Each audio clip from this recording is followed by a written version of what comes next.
Fala pessoal, sejam bem-vindos ao podcast Cara dos Esportes, nosso programa semanal sobre NBA. A gente vai falar sobre Conferência Oeste. Conferência Leste está bem encaminhada, então é a conferência que é a mais interessante nesse momento, é a Conferência Oeste. Tem vários times que a gente pode debater. Tem dois específicos que eu quero conversar aqui sobre, e vou conversar com o meu amigo Guilherme Taniguchi, do podcast Splash Brothers, torcedor do San Antonio Spurs, né? Eu tenho 99% de certeza. É San Antonio Spurs. Não é aquele momento que a gente tem orgulho de falar isso, mas é San Antonio Spurs, né? Um torcedor do Spurs, um do Pistons aqui, né? A gente junto tem quantas vitórias na temporada? 6 do Spurs. Acho que 12, né? 13. 13 vitórias. Os Pistons vencerão. Aqui a torcida é pra ver quem vence mais do outro lado. A gente podia fazer uma live no dia da loteria, hein? É uma boa. Uma boa. A gente ter a nossa reação, você poder ver o Pistons ganhando a primeira escolha, vai ser um momento muito feliz pra você, acredito eu. Ultimamente, quando fala de Spurs, eu tenho só me decepcionado. Eu tenho falado isso até no Splash Brothers. Quando o Spurs selecionou alto, não foi bem. Se pegar aquele draft do Keldon Johnson, por exemplo, a escolha do Keldon Johnson, os Spurs tinham duas escolhas. A do próprio Spurs, que foi a 18, e foi o Samanit, que os Spurs nem renovaram com ele. E a do Keldon Johnson veio na troca do Kawhi Leonard, que o Raptors teve, acho que, a melhor campanha da NBA no ano do Kawhi. Foi a 30ª. Então, nem isso os Spurs estão certo. O ano passado... É que nem eu falo com o torcedor do Patriots. O pessoal fala, não, mas o torcedor do Patriots está sofrendo muito nos últimos anos. Não pode reclamar. O torcedor do Spurs não pode reclamar. Vocês tiveram anos e anos e anos de... Tiveram Dave Robinson pra Tim Duncan, pra Kawhi Leonard. Não podem reclamar. Mas não vamos falar... A gente tá falando de contenders. Então a gente não vai falar sobre San Antonio Spurs. A gente vai... Tem dois times aqui que eu separei, que eu quero especificamente atacar aqui no podcast, né? Não no sentido negativo, né? Mas falar sobre. E no final a gente vai discutir sobre quem, nossas opiniões, são os favoritos na Conferência Oeste, porque é aquilo que eu falei. Na Conferência Leste não tem mistério. Tirando uma lesão pesada, uma lesão do Tatum ou uma lesão do Giannis, a final do Leste vai ser entre Celtics e Milwaukee Bucks, e aí a gente vai ver quem que vai representar a conferência na final da NBA. O Oeste não. O Oeste você pode fazer caso aqui uns 5 times. Não acho um absurdo dizer isso. Acho que tem 5 times aqui, 6 dependendo de como você se sente sobre determinada equipe. Então tá totalmente aberto. Vamos começar falando do Los Angeles Lakers, né? Los Angeles Lakers é o Lakers, né?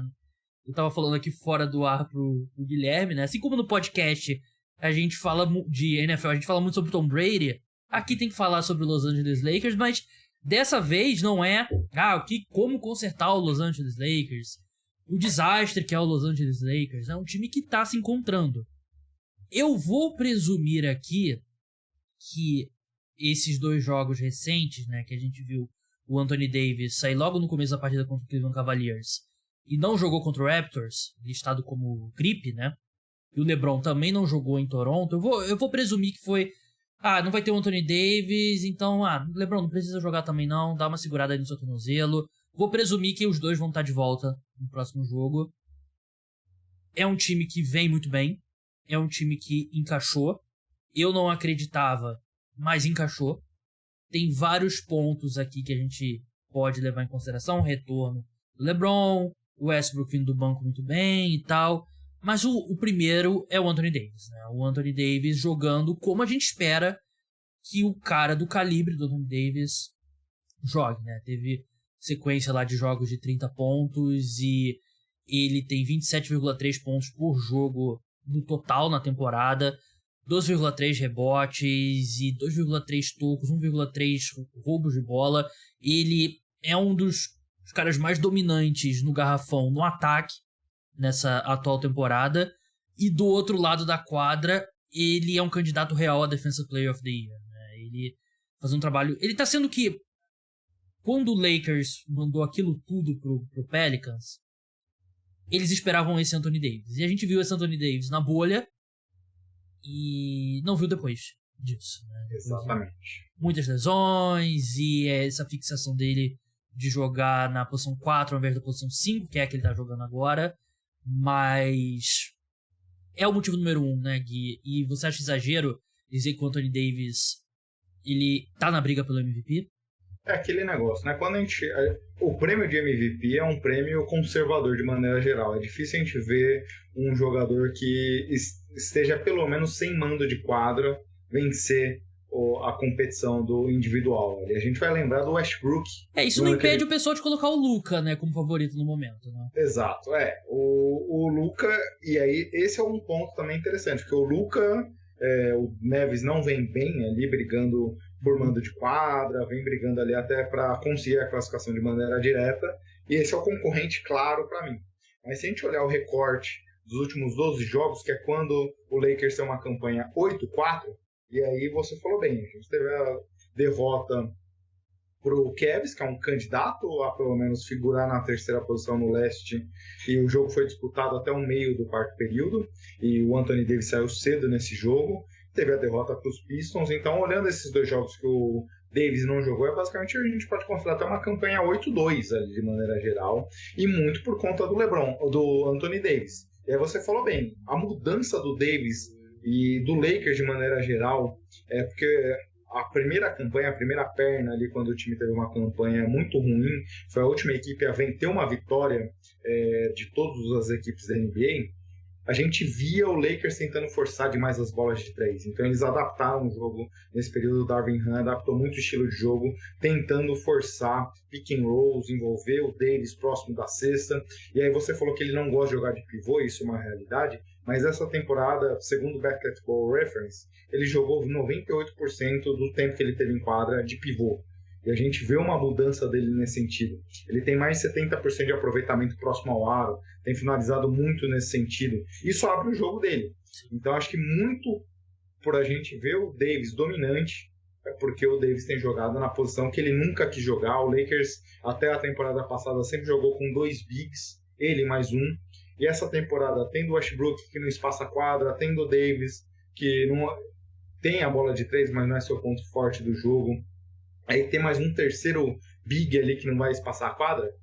Esse ano ele foi obrigado a jogar de pivô, muito também por conta das lesões. Thomas Bryant não jogou, o Wayne Gabriel estava fora também alguns jogos. Ele foi obrigado a jogar nessa posição e deu certo. Então eu vejo ele, se ele mantiver essa performance dele nos últimos 12 jogos, pelo menos no top 5 a gente vai colocar o Anthony Davis. E aí, como você falou, a gente não vai votar nele, talvez só, mas o Lakers está nessa posição, se continuar nessa situação, mas ele vem fazendo uma temporada, como você bem falou, a gente vai lembrar do Davis nessa condição na bolha, naquele período curto da bolha, não na temporada inteira, mas era isso que o Lakers pagou e a gente finalmente tem visto ele num nível absurdo.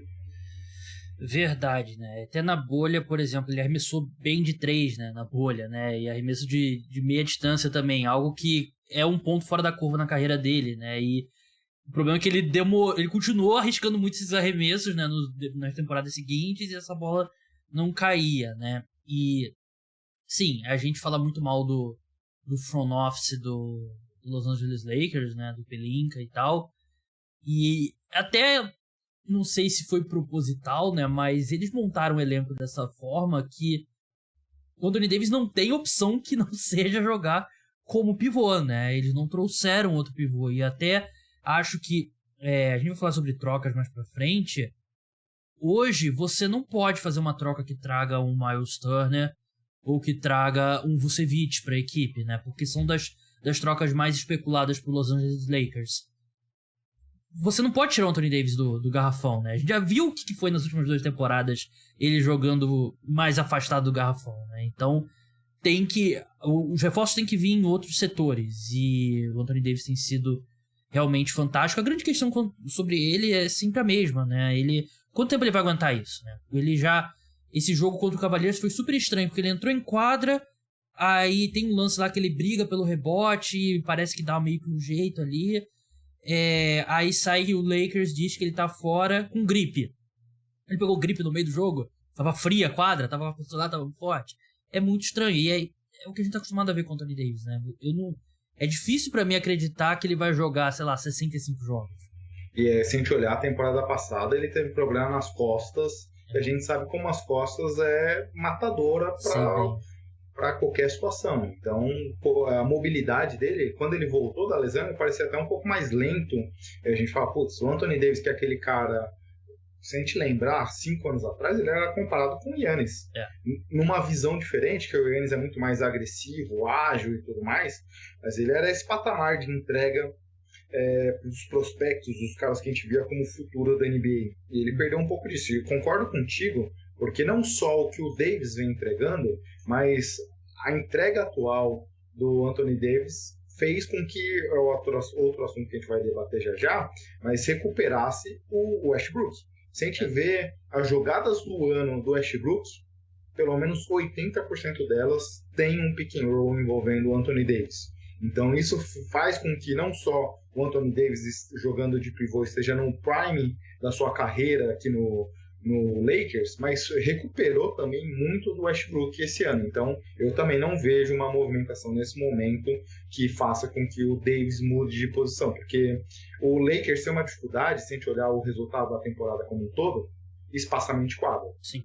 É a pior equipe hoje que chuta de 3 da NBA. Quando o Anthony Davis passou a ser pivô, o time até melhora um pouco, porque consegue colocar outro espaçador em quadra, mas isso é um fator também, porque com o Westbrook, com o Anthony Davis e um outro big do lado, a exceção que seja um Turner da vida, mas você não vai ter espaçamento de quadra e esse Lakers volta a ser previsível. Mesmo que seja o Turner, né, também dá fica meio engarrafado ali. E não é um cara de volume, né? Ele chuta 3, 4 bolas, mas ele não vai chutar 5, 7, 8 bolas de 3 por partida. E também oscila o arremesso dele, né? Nem sempre tá caindo, né? Sobre o Westbrook, acho que um negócio muito inteligente que o Darvin Ham tá fazendo, e isso aqui, eu não... Você vendo o jogo e lendo e tal, eu não sei se os números se concordam com isso, né? Mas a sensação que eu tenho é que o Westbrook, ele divide a quadra muito mais com o Anthony Davis do que com o LeBron. Porque com o LeBron o encaixe dele sempre foi ruim, né? O Westbrook e LeBron. Os dois precisam da bola.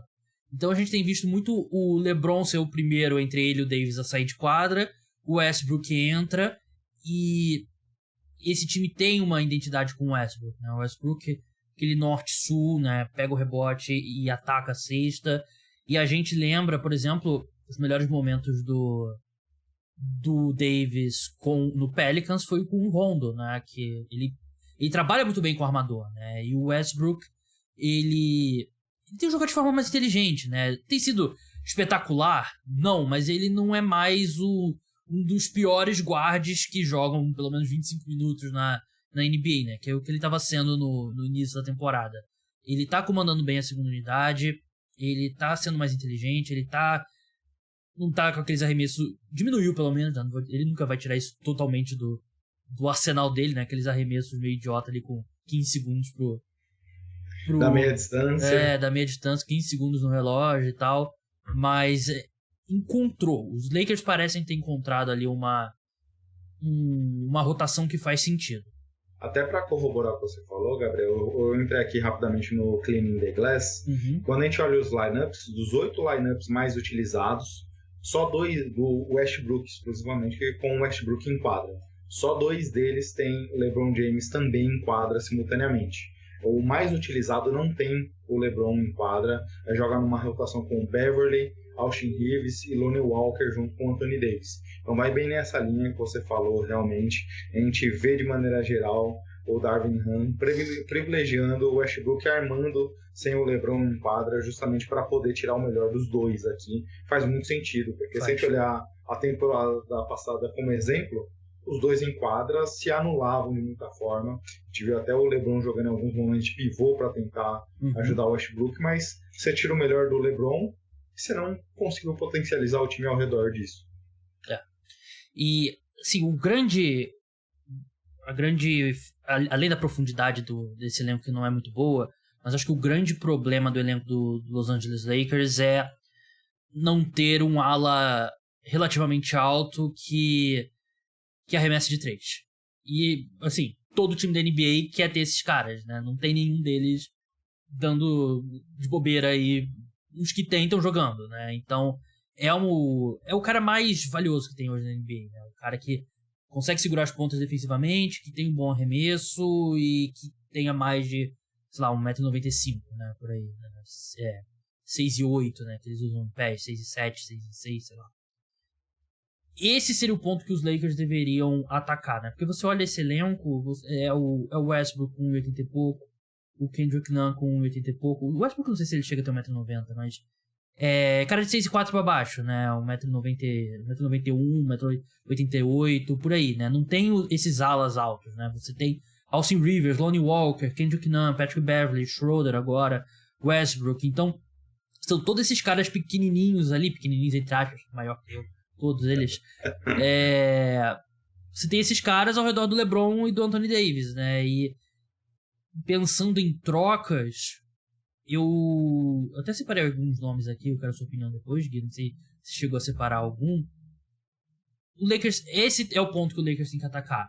E eu acho que o Westbrook chegou num ponto que o contrato ainda é péssimo, mas assim, você não vai precisar das 2 escolhas de primeira rodada para você trocar o Westbrook por um contrato, sei lá, por um contrato já um pouco mais baixo, mas que o outro time esteja tentando se desfazer, né? Não é aquela coisa absurda. Eu acho que chegou num ponto que os Lakers podem fazer 2 trocas, né? O Westbrook e a escolha e traz, sei lá, tipo Gordon Hayward e Kelly Oubre do Hornets, né? Que são 2 contratos ruins, mas são contratos menores, são 2 caras que jogam na ala, tem mais altura e tal, e Gordon Hayward não consegue ficar em quadra. E você consegue fazer uma outra troca com Beverley, que parece que o Lakers não tá tão animado assim com Beverley, né? E você pode colocar, sei lá, qualquer outro cara aqui pra encher pra bater o salário e tal. Aí você botar outra escolha, né? Então, acho que esse é o caminho atual pro Lakers. O primeiro nome, eu acho que é o que faz todo time tá de olho, é o Bogdanovic, né? Do Detroit Pistons. E eu acho que faria muito sentido. Ele só pode ser, acho que em janeiro, né? Porque ele renovou o contrato. Janeiro ou fevereiro, agora não lembro. Normalmente, segundo o 2K sempre coloca a data de 14 e 15 de janeiro. Então, por aí. Eu confio no... O 2K normalmente dá pra confiar. Mas ele vem jogando muito bem, vem arremessando muito bem. E acho que 2 pontos subestimados do Bogdanovic primeiro, ele consegue botar a bola no chão. Ele não é o Kyle Korver, né? Ele é um cara que consegue botar a bola no chão, criar alguma coisa. E ele também segura as pontas defensivamente.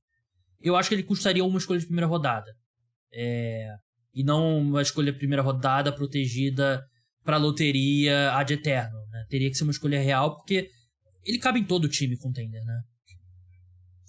É um cara que já foi testado, né? Se a gente lembrar, tudo bem, ele já envelheceu nesse período, mas ele na época do Pacers chegou até a ser o marcador do LeBron na época do Cavaliers. Fez bom trabalho, né? Sim, fez um bom trabalho. Ele tem uma boa capacidade defensiva, apesar de não ser atlético, físico, então ele consegue entregar nesse sentido. E é um criador, é um cara que consegue chutar de fora, consegue jogar com ou sem a bola. Acho que nesse Pistons ele se destaca mais, que o time tem pouco talento, e principalmente pós-lesão do Cade Cunningham, um time se complicou ainda mais, mas é o que você falou. É engraçado o Pistons, né? Porque passa ano, sai ano, eles tentam brigar por alguma coisa, o time não consegue desenvolver, e aí eles acabam colocando os veteranos em troca constantemente. E acho que o papel que o time imaginava para essa temporada não faz sentido, então a troca pelo Bogdanovic faz totalmente sentido. Eu acho que é por aí, realmente. Você acha que o Suns trocaria o Jay Crowder pro Lakers? Tá em um ponto...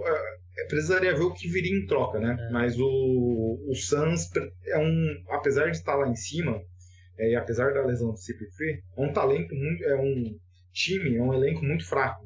Então precisa de algo que apoie. Não sei, às vezes até uma troca tripla, vindo a escolha de primeiro round do Lakers e aí o Suns trocando essa escolha para algum outro time. Mas eu viria essa troca acontecer. Mas, obviamente, o Jay Crowder é uma situação estranha também, que eu e o Léo já esperávamos que tivesse saído a troca já antes desse período. Mas eu vejo 2 nomes, esses 2 nomes fazem bastante sentido e vai na linha que você falou, justamente a necessidade. Como eu tinha comentado contigo antes de entrarmos no ar, essa semana que vem também falaremos do Lakers, acho que pós 8-2, agora 8-4, todo mundo da podosfera se viu um pouco obrigado a falar do Lakers, né? E a gente estava conversando com o Emerson, do perfil Lakers no ar, e ele estava falando, ele é um torcedor do Lakers, né? Já participou aqui do podcast. Que nesse momento, pelo que todo mundo fala, a troca é bem na linha do que você falou. Wayne Gabriel, Troy Brown Jr., o próprio Patrick Beverley, e não necessariamente o Westbrook. Parece que a franquia nesse momento, dado que o Westbrook vem conseguindo entregar nesse momento, não discute necessariamente a troca do Russ. A gente sabe, o que sai para a mídia não necessariamente é o que as franquias vêm trabalhando nos bastidores. Mas isso é um sinalizador interessante, que talvez não necessariamente o time esteja buscando trocar o Westbrook, que vem numa temporada boa. Posso falar uma teoria maluca que eu vi esses dias? Pode. E depois de tudo que a gente passou, depois de tudo que a gente discutiu sobre o Westbrook, agora que ele tá jogando bem, e se ele renova o contrato com o Lakers? Seria engraçado. Tipo, seria um baita plot twist. 5 milhões, mid-level. Não tão pouco, né? Mas assim, alguma troca que baixe bastante o cap hit dele. Ele tem o cap hit dele sendo 47 milhões, né? Sim. E uma troca, tipo, um contrato que, ao invés de você não vai pagar nem perto desse valor, mas ele recebe um pouco mais, só que divididos por 3 anos. Tipo, 3 anos... 63 milhões de dólares, que pague 21 milhões de dólares nele por temporada. Faz sentido, né? Imagina, depois de tudo que a gente passou, discutiu, porque ele tá jogando bem. Ele tá jogando bem. E se você baixa o valor dele para 21 milhões de dólares, na próxima temporada, você pode trocar ele também, né? Sim. Você não perde ele por nada, né? E se a gente for olhar até mesmo na temporada passada, que não foi das ideais, o problema do Westbrook não era necessariamente o jogo dele, era os 40 e quase 50 milhões que ele ganhava por ano. Isso que é o que fazia com que o valor dele encasse. O salário sempre, o cara vai ter que jogar pelo que ele tá sendo pago pelo jogador que ele era, né? Não o jogador que ele é atualmente. E seria aí engraçado. também nas trocas eu tenho ouvido um boato sobre o seu Pistons também, o Saddiq Bey está sendo colocado em potenciais trocas. Eu detesto esse rumor. Eu também, eu gosto do jogador. Ele é um trendy, ele de vez em quando esquenta e vira uma máquina da bola de 3. O problema dele é que ele é um trendy que não tá, a parte do tree não tá muito bem, né? Ele vem numa temporada regular, mas se a gente olhar as 2 últimas temporadas, ele foi um cara muito importante. Tudo bem, o Pistons não deu um passo pra frente, mas é um jogador jovem. Às vezes uma escolha mais, sei lá, um Austin Reeves, alguma coisa assim, dependendo do que os Pistons estejam buscando. Eu vejo o Lakers dando esse tiro, mas concordo contigo.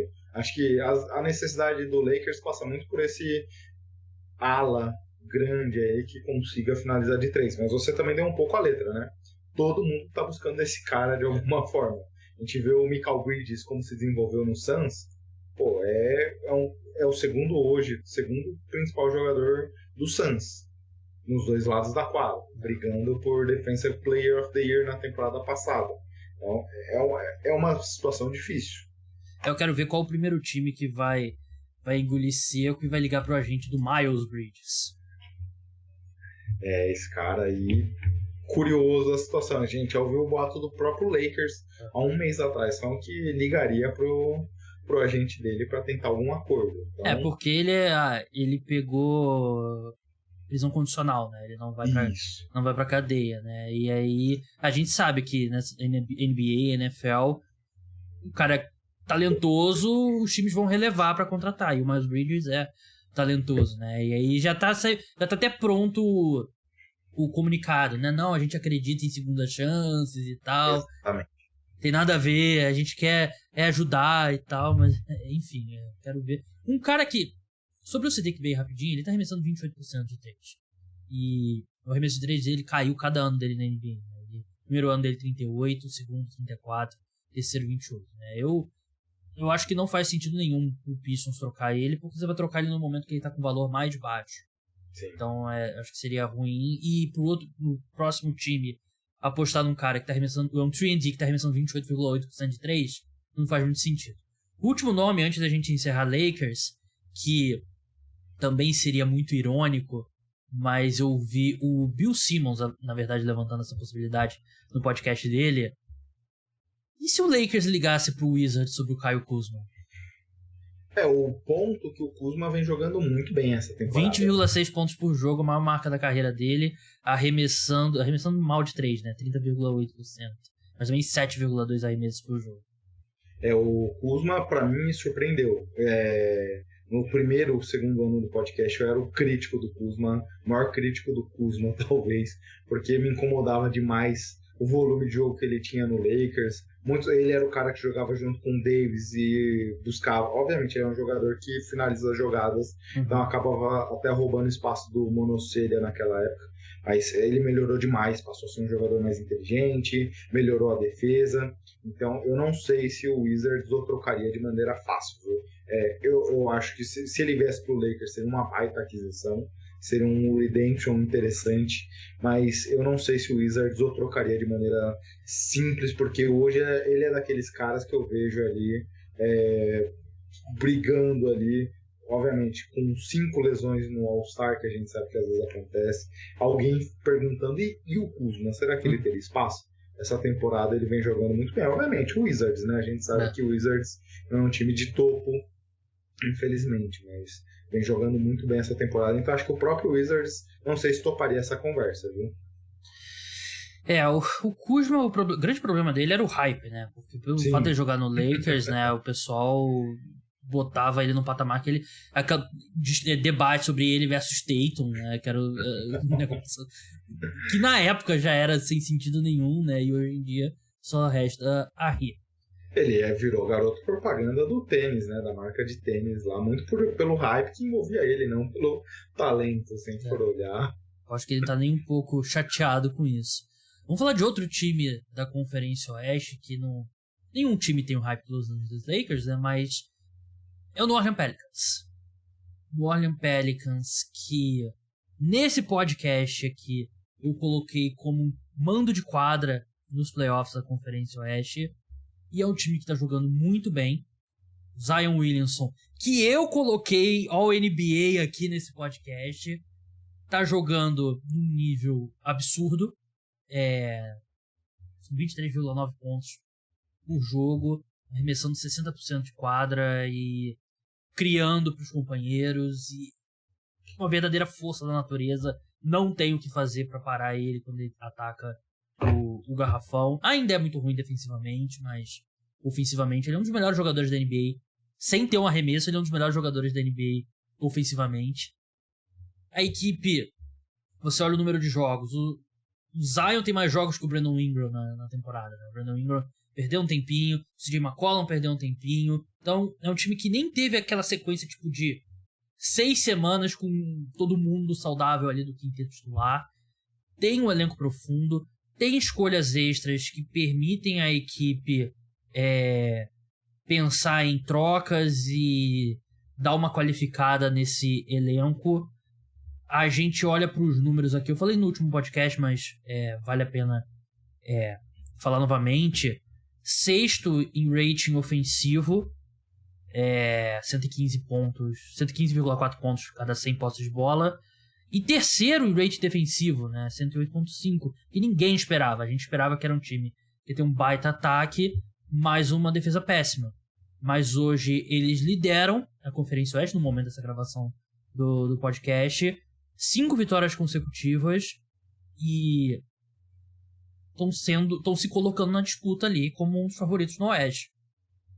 E o que eu mais me divirto vendo o Pelicans, inclusive é um dos times que a gente está se planejando para falar em breve também, porque eles, como você falou, é um elenco muito vasto, então eles conseguem variar demais. A gente vê em alguns momentos eles jogando com um quinteto extremamente defensivo, Alvarado, Najee Marshall, Trey Murphy, Valanciunas, outros elencos, outros lineups que eles conseguem pôr Ingram, Zion, CJ, eles conseguem variar demais esses elencos. Então, quando a gente vê Alvarado com Murphy, com outras peças defensivas, o defensive rating cai para baixo. Algumas formações jogando para menos de 100 pontos a cada 100 posses de bola. Como você falou, isso acaba trazendo ali a eficiência defensiva do time. Outros privilegiando o ataque, outros conseguindo variar, buscando bola de 3. É um elenco muito vasto diversas formações, variações, cada um com um objetivo diferente. Então o time tem conseguido mudar muito a forma de jogar ao longo das partidas. Não é que nem a gente brincava no começo do podcast. Eu, como um torcedor do San Antonio, estou acostumado com o time titular, o time reserva emula o time titular e faz sempre as mesmas coisas. Não, o Pelicans consegue variar bastante seu jeito de jogar, quem vai liderar as frentes. A gente vê CJ em algum momento sendo o cara do time, o Ingram, Zion, tudo isso, o Valanciunas também com os rebotes ofensivos. Dependendo da formação com o Valanciunas, Zion é um dos times que mais pegam rebotes ofensivos da NBA, o lineup que mais pega, um dos lineups que mais pega rebotes. Então o time consegue variar demais o estilo de jogo, então isso torna muito divertido o Pelicans. Como você falou, Zion, né? Eu sou um dos críticos do Zion, assim, sempre olho um pouco com o pé atrás o que envolve ele, por conta das lesões, obviamente, mas ele tem sido já, mais uma vez, um dos caras que mais pontuam dentro da zona restrita, que mais infiltram. Isso que essa temporada ele nem tem sido aquele point Zion que a gente viu na última grande temporada, com mais de 5 assistências. Ele ainda tem sido um pouco tímido nesse sentido, mas mesmo assim, como você falou, é um dos caras mais divertidos de acompanhar na NBA nessa temporada, e que bom que eu queimei a língua. O problema do point Zion é porque você tira muito a bola da mão do Brandon Ingram também, né? Você tem que encontrar um equilíbrio entre os dois. Mas assim, pelo que o time tá jogando, a única coisa que eu acho que impede de colocar o Pelicans como candidato mesmo é porque você tem os seus dois melhores jogadores. O Brandon Ingram tem 25 anos, o Zion tem 22, né?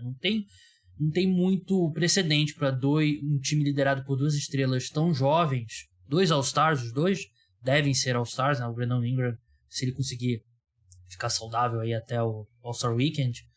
Mas eu sei que eles têm alguns veteranos do elenco, né? Como o Collum, o Valanciunas, o próprio Larry Nance também, mas é um time muito jovem, né? E é a primeira temporada que a gente tá vendo essa versão completa da equipe também, né? Então é uma questão disso mesmo. Eu sei que o West tá nivelado provavelmente um pouco mais por baixo do que a gente esperava, mas eu acho que é a inexperiência que pode ser o grande fator negativo, porque esse time tem um elenco muito profundo, como você falou muito bem, várias opções.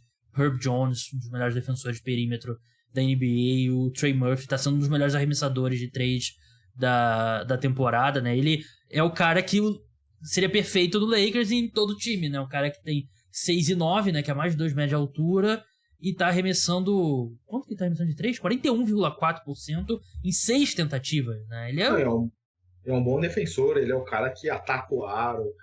Eu até conversávamos que ano passado, quem a gente falava muito bem como prospecto era o Trey Murphy.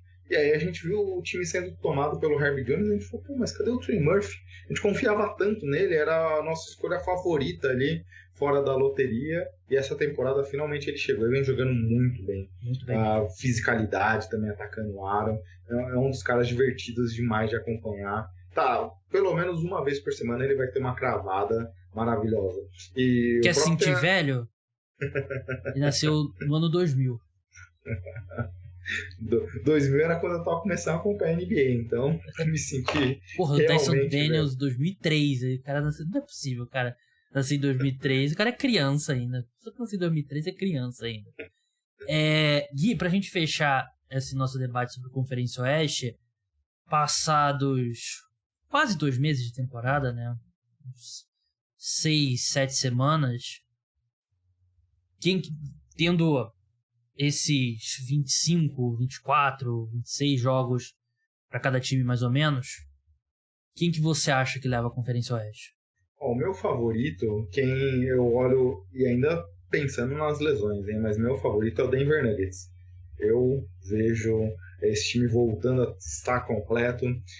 Jamal Murray e Michael Porter ainda estão jogando com frequência, mas ainda estão inconsistentes depois de uma temporada inteira fora. Eu acho que esse time vai crescer demais. E o Jokic jogando num nível muito bom também. Gostei das aquisições com KCP e Bruce Brown. Eu acho que é um time que hoje seria meu favorito. Acho que tem tudo para estar na cabeça lá nos playoffs dessa temporada. O meu palpite antes da temporada era o Denver Nuggets. Eu vou continuar com o Denver Nuggets, né? Eu concordo com tudo que você falou. É um time que tá num período muito grande de testes, né? De trazer o Michael Porter Jr., de trazer de volta o Jamal Murray. O Michael Porter Jr. já perdeu um tempinho e sem ele a equipe fica sem um cara que cria, um criador secundário, né? Eu acho que o Jamal Murray, ele é um cara muito mais que cria pra ele mesmo, né? Do que pra outros, né? O Michael Porter Jr., ele pode ser um pouco mais também esse facilitador e um ótimo arremessador de 3. O Jokic tá fazendo temporada absurda, né? Ele só não é discutido como MVP porque ele já foi MVP nas últimas 2 temporadas. É o que joga contra ele. Mas é um time que, mesmo nessa fase aí de teste, já venceu 14 jogos, né? Tá na 4ª colocação, teria mando de quadra no Oeste, né? Então, mesmo nesse modo aí, se descobrindo, é uma equipe que tá indo muito bem. Então, eu continuo o meu palpite Pelicans. Isso é ato falho. Denver Nuggets. É o coração. É o coração falando aqui. Não compro nem um pouquinho o hype do Phoenix Suns. Desculpa, eu não quero me deixar levar por um jogo só. Mas eu já vi esse filme antes, né? Do Phoenix Suns. Já vi esse filme 2 vezes. Então eu não acho que com o Chris Paul pior e sem o Jay Crowder e com o Ken Johnson fora, por melhor que... Pô, muito legal o que eles estão fazendo. Monty Williams, porra, um dos melhores técnicos da NBA. Não confio numa... Devin Booker, candidato a MVP. Não confio numa série de playoffs, ainda mais tendo que vencer 3 séries, né? Não confio. Pelicans é aquela questão que eu falei da juventude. Grizzlies, quando o Desmond Bane voltar, a gente conversa sobre o Memphis Grizzlies. Warriors parecia que ia engatar, mas voltou a dar umas patinadas, né? Eles precisam muito de uma troca, porque eles queriam que entre Kuminga, Muri e...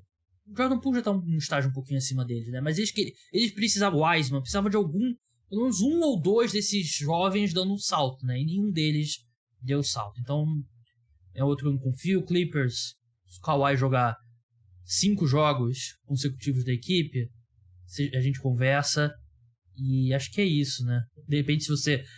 Eu sei que vocês falaram sobre o Sacramento Kings no último podcast Splash Brothers, mas aí é um pouco demais, né? É um grande ataque. O Kings tem que ir para os playoffs. O campeonato deles é ir para os playoffs, né? E acho que já está de bom tamanho. Mas o que chama a atenção na Conferência Oeste é isso. Quando a gente olha lá o final, quem está disputando o play-in, Mavs, Clippers, Warriors, era 3 times que muita gente colocava em toda a NBA no top 10. Uhum. Então, obviamente, isso faz a gente imaginar que em algum momento, talvez esses times evoluam, tem talento, para buscar por alguma coisa, brigar, talvez trocas, mas obviamente, eu acho que quando a gente olha, isso embola tudo, né?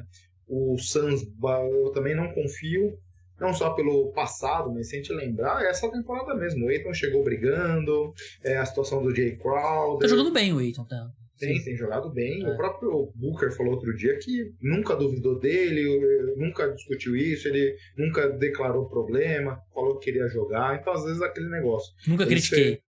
Eles se fecharam em torno ali entre os jogadores, né? Mas, basicamente, acho que em algum momento isso vai pegar. Não é possível que isso seja eterno. E, obviamente, Jazz...